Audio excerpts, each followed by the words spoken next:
Las ciudades latinoamericanas y Córdoba en particular están sufriendo un proceso de expansión territorial. Esto trae algunas consecuencias, como por ejemplo un mayor uso del suelo rural, así como también procesos de fragmentación social y segregación, un mayor uso de recursos energéticos y algunos déficits en cuanto a la infraestructura.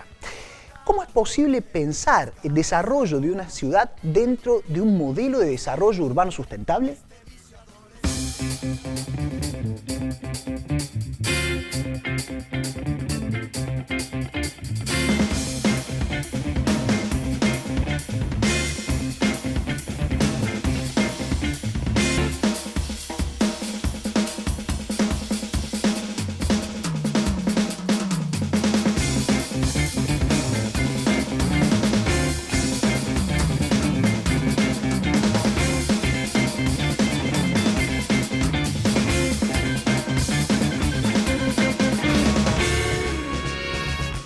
Hola, bienvenidos a Curiosos por Naturaleza, este programa de la Universidad Nacional de Córdoba dedicado a la comunicación de la ciencia. En el programa de hoy vamos a hablar sobre desarrollo urbano sostenible y por eso estamos con la arquitecta Mónica Martínez del CELFI. Mónica, ¿cómo estás? ¿Qué tal? ¿Cómo andas, Franco? Muy bien, bienvenida al programa. Gracias. Mónica, ¿se puede lograr un desarrollo urbano sostenible y por qué? Sí, se puede lograr, se puede entrar en el camino del desarrollo sustentable. Creo que esa es, digamos, la inquietud, tratar de desarrollar acciones dentro de la ciudad que nos lleven hacia la sustentabilidad. ¿Y estamos en ese camino actualmente o...? Es un camino que recién se inicia, no tanto desde la ciencia, donde los adelantos científicos nos muestran cuáles son las herramientas y los instrumentos que tenemos, pero de pronto desde la planificación, desde las acciones concretas, el camino es como más lento.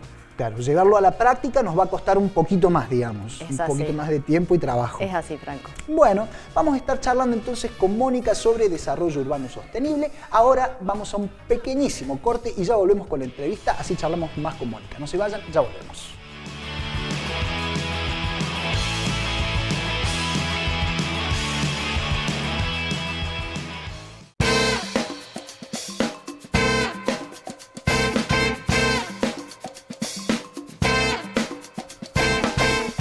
Bien, seguimos en Curiosos por Naturaleza y ya estamos charlando con la arquitecta Mónica Martínez, una de las responsables del curso Movilidad Urbana Sostenible hacia un cambio de paradigma. Mónica, no sé, contanos cómo fue y cómo es este proceso de expansión territorial que está viviendo la ciudad de Córdoba y otras ciudades latinoamericanas. Sí, vos lo decís bien, la problemática del crecimiento de Córdoba no es solo de Córdoba, sino de todas las ciudades de gran escala en Latinoamérica. El crecimiento que se viene dando en la ciudad en los últimos 10, 15 años es un crecimiento, digamos, de principios del 2000, es un crecimiento extendido donde no hay relación entre el crecimiento poblacional y el crecimiento físico que la ciudad está teniendo. El crecimiento de la población no nos indicaría que debiera crecer como está creciendo en extensión y este proceso tiene que ver fundamentalmente con el mercado inmobiliario y con algunas políticas respecto de la ocupación y el uso del suelo que van haciendo que la ciudad vaya urbanizándose en forma extendida sobre el territorio con una densidad muy baja. Y esta problemática no es solo de la ciudad de Córdoba, sino que es de la región metropolitana. O sea que ese crecimiento también se va a volcar sobre el conjunto de ciudades que forman parte del Gran Córdoba. De Gran Córdoba, sí. Mónica, o sea que se está llenando la ciudad. La ciudad se expande, pero en realidad no hay gente, o sea, hay muy poca gente. Hay muy baja densidad. El proceso no es como lo conocíamos hace bastantes años, de movimientos migratorios de las áreas rurales a la ciudad, sino que son movimientos migratorios internos. Se producen desplazamientos de la población de los barrios, generalmente de los barrios más consolidados de la ciudad, de los tradicionales, que buscan en la periferia ventajas que no tiene la ciudad, que tienen que ver con condiciones ambientales y también tiene que ver con el valor del suelo, ya que el valor del suelo dentro de la ciudad compacta o consolidada es relativamente alto en comparación con algunos sectores de la periferia. En la periferia de la ciudad. Mónica, ¿y de qué manera impacta este crecimiento que hay de la ciudad en las sí, en el modo de vivir de En la el ciudad. modo de vivir, Y en las políticas públicas también. Impacta totalmente, porque evidentemente estamos haciendo un desarrollo poco sustentable o no sustentable del crecimiento de la ciudad, ya que en este proceso de extensión necesitamos cada vez más energía para poder movernos, para poder desplazarnos. Los sistemas de transporte para poder cumplir esa función son siempre ineficientes y muy costosos, y además con eso vamos a generar cada vez una demanda más insatisfecha de servicios, de equipamientos, de infraestructura, que no hay economía que pueda sustentar ese crecimiento para poder llegar a todos los lugares por igual. ¿Y las políticas públicas avanzan en el sentido de dar respuesta a este crecimiento o frenarlo o de alguna manera? Hay algunos intentos, pero a su vez también hay otras políticas que van en contra de esos aspectos positivos. Los aspectos positivos tienen que ver con algunas estrategias desarrolladas para densificar algunos sectores de la ciudad, con algunos cambios normativos que se consideran muy, muy importantes, pero por otro lado también hay ciertas, posibilidades que lo permiten las normas de seguir avanzando con urbanizaciones cerradas dentro de la ciudad. Claro. Y no solo dentro de la ciudad, sino que también aclaro o agrego dentro de la región metropolitana, porque el problema excede la ciudad de Córdoba. Sí, ¿no? También a las localidades que están formando el Gran Córdoba, que están alrededor. Exactamente, que también tienen problemas de infraestructura, tienen problemas de equipamientos, problemas de movilidad, y genera esas nuevas urbanizaciones que se van incorporando, van generando impactos que muchas veces esas localidades no pueden absorber. Mónica, hablando de movilidad, como habías dicho recién, José y Diego estuvieron con Mariela Machicio, que también forma parte del equipo de trabajo de ustedes, sí, hablando sobre movilidad sostenible. Vamos a ver qué estuvieron charlando con ella. Muy bien.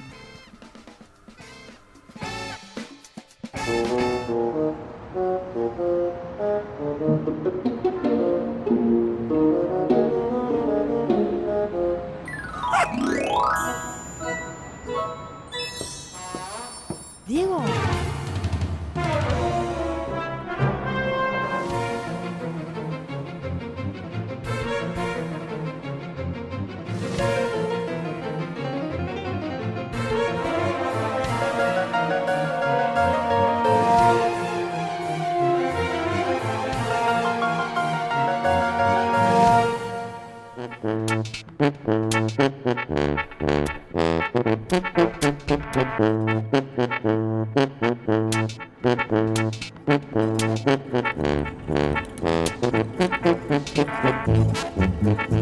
Hola, Josefina. ¿Qué haces, Diego, en bicicleta? Toda la vida fui ciclista, Josefina, ¿qué te pasa? Sí, se te nota que toda la vida tuviste en bicicleta. ¿Cómo andás? Bien, se me rompió el auto y no tuve otra que salir en la bici de Yara, de mi hija. Se nota que le dice de tu hija, sí, pero está buenísimo que la empieces a usar. ¿Por? Estuve leyendo sobre movilidad urbana sostenible. Sí. Y bueno, de hecho ahora vamos a hacer una nota con Mariela, que ella es especialista en el tema, sobre la importancia que tiene para las ciudades empezar a moverse con otros medios que no son solamente el auto. Está bien. Para mejorar la calidad. Por todo, para mejorar la calidad de vida de las personas que circulan por la ciudad y para darle más prioridad a los peatones o a las bicicletas u otras formas de movernos. Mira vos, gracias que se me rompió el auto, me estoy haciendo un bien a la ciudad. Espero que te dure. ¿Y dónde es la nota?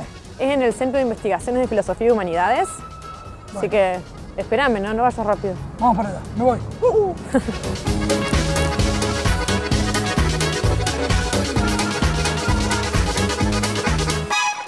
En realidad los sistemas de movimiento en general, no solo urbanos, sino también territoriales, tienen que ver con cómo se fueron organizando a lo largo de la historia todas nuestras ciudades y nuestros países. Pensemos, por ejemplo, en el sistema ferroviario y cómo eso fue organizando un modelo de territorio, ¿no? En realidad no estamos hablando de que haya que eliminar el automóvil, sino que hay que repensar las prácticas y sobre todo hay que reinstalar otros sistemas de compatibilidades entre prácticas, otros sistemas de justamente calidades de prácticas.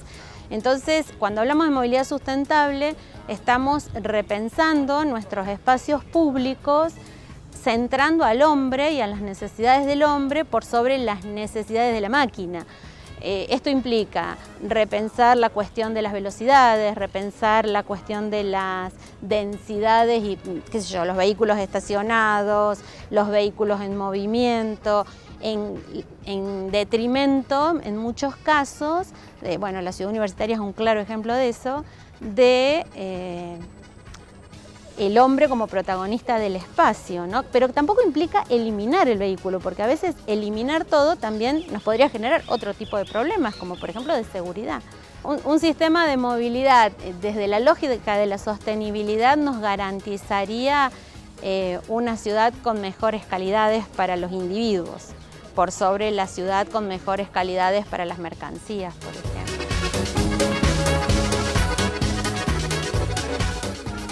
Bien, Mónica, veníamos entonces lo que decía Mariela en el tape y no sé, estaba pensando, ¿cómo es el uso de los recursos naturales y de las energías en este tipo de ciudades que crecen exponencialmente?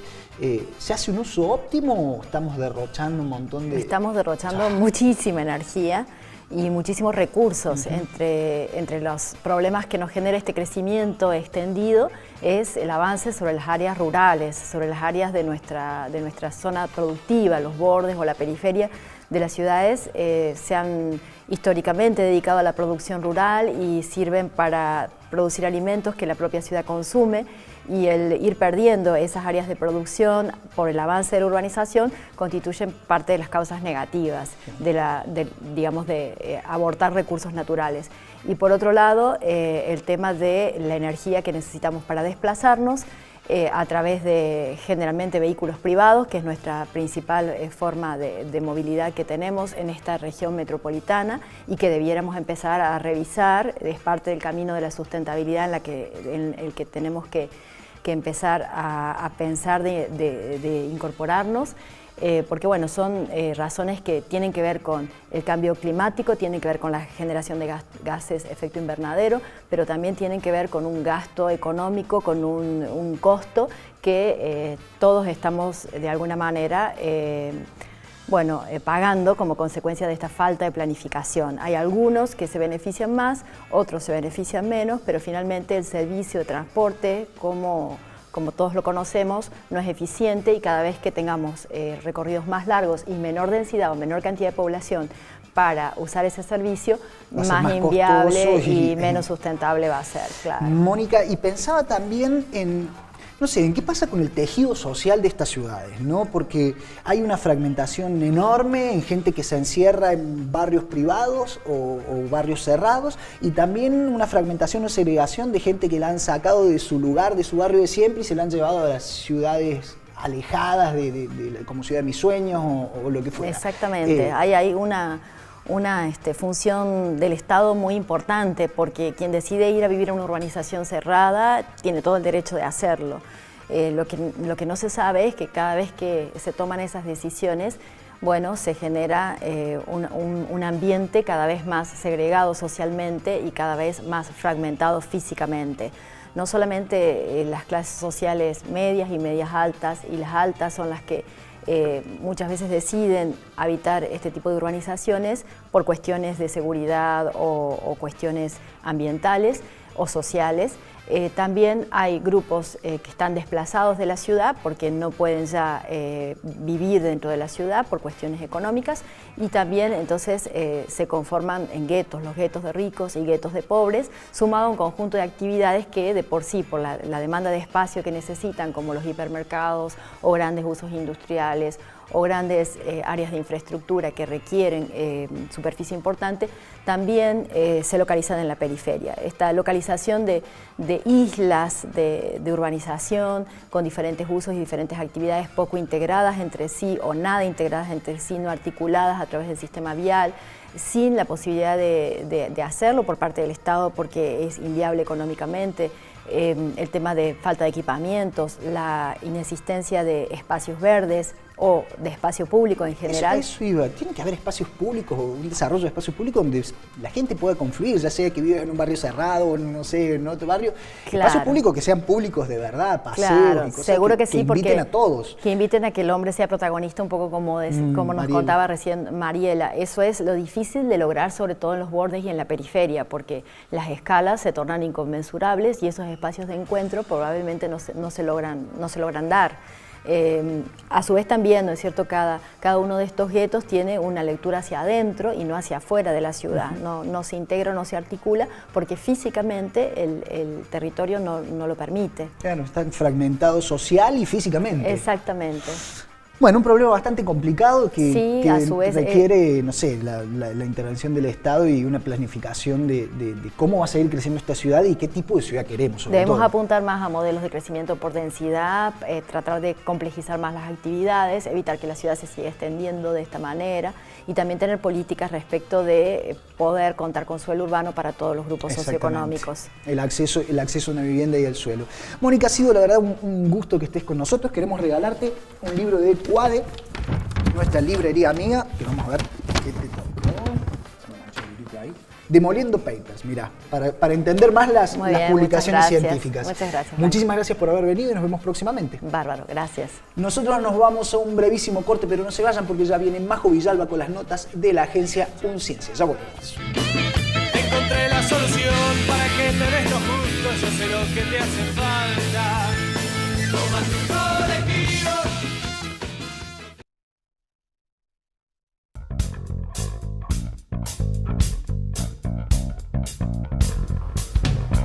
Último bloque de Curiosos por Naturaleza y ya está con nosotros Majo Villalba, periodista de la agencia Unciencia. Majo, ¿cómo andas? Bien, Franco, ¿todo bien vos? Muy bien, me alegro que estés acá con nosotros compartiendo. Bueno, Franco, mira, te cuento que hoy voy a hablar acerca de un tema que a mí particularmente me gusta y mucho, porque se trata de combinar un poco el arte, la ciencia, a través de una obra de teatro científico. Como te imaginarás, Franco, no me mires así, voy a contarles a los curiosos acerca de la obra El placer de ser hormiga, una propuesta científica muy interesante que además viene de la mano de nuestro amigo conductor Franco Mir. Pero mirá vos, qué linda sorpresa, así que vas a hablar del placer de ser hormiga, una obra de la que estamos Así es. orgullosos, que hemos hecho junto con Takuru Teatro, ¿no? Así es, Franco. Bueno, como te decía antes, a mí personalmente me gustan mucho estas iniciativas porque la idea es acercarle los conocimientos científicos y la ciencia de la manera más sencilla posible a toda la ciudadanía. Bueno, y este es el objetivo del grupo Takuru Teatro, como dijiste, que además es la segunda de las obras de teatro luego de Hormigas al Poder. Claro, Hormigas al Poder fue la primera obra que hicimos sobre los procesos de memoria y aprendizaje. Así es. Pero ahora nos venimos con todo, con el placer de ser hormiga. El placer de ser hormigas, así es. Se trata de, entonces, la segunda iniciativa, vamos a contarle a la gente, ya estrenaron, luego del éxito, además, de las Hormigas al Poder, y en esta obra se trata de explicar un poco cómo funciona, cómo se activa el cerebro ante, por ejemplo, el placer, el amor e incluso también el uso de sustancias psicoactivas. Entonces, a lo largo de la obra van surgiendo preguntas como si el amor es como una droga, bueno, tratar también de diferenciar lo que es el consumo de las adicciones, y bueno, muchas preguntas más, con los mismos protagonistas de la obra anterior, eso también hay que recalcarlo, ¿no? Con las hermanas hormigas Federica y Bernarda y la cucaracha Gregorio.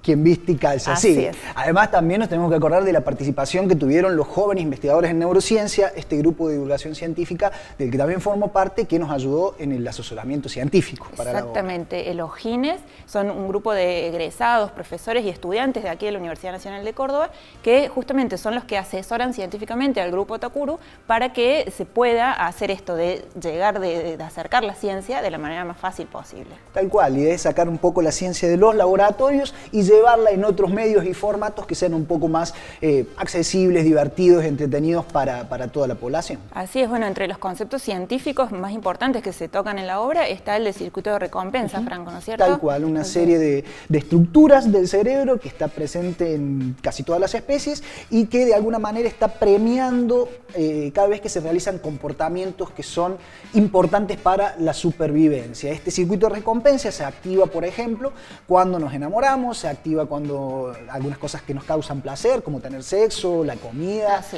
es. Y también este circuito es usurpado muchas veces por algunas de las sustancias psicoactivas que pueden llegar a causar una adicción cuando sí se va de las manos, ¿no? Así es, por eso es que a lo largo de la obra se habla de todas estas cosas, de amor, de sustancias psicoactivas, de las diferencias y las similitudes que hay en cuanto a la reacción del cerebro, pero también se hace hincapié en la importancia de diferenciar entre consumo y adicciones. Tal cual, tal cual.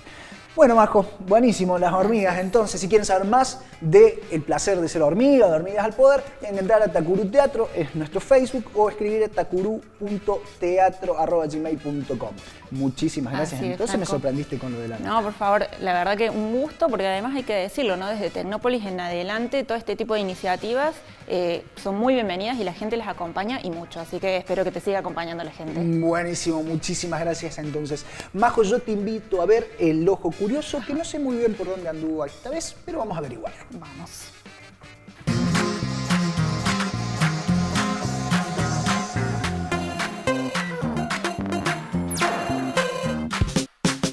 Estamos en presencia del reactor nuclear RA0.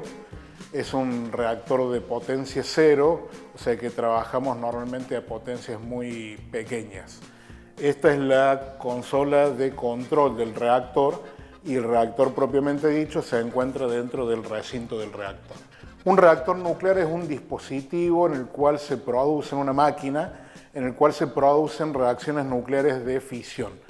Esas reacciones nucleares de fisión dan como resultado productos de fisión, neutrones y energía. En algunos reactores nucleares se utiliza la energía que se produce en la fisión, como son las centrales nucleares, y en otros reactores nucleares lo que se utiliza son los neutrones producidos como consecuencia de esa fisión.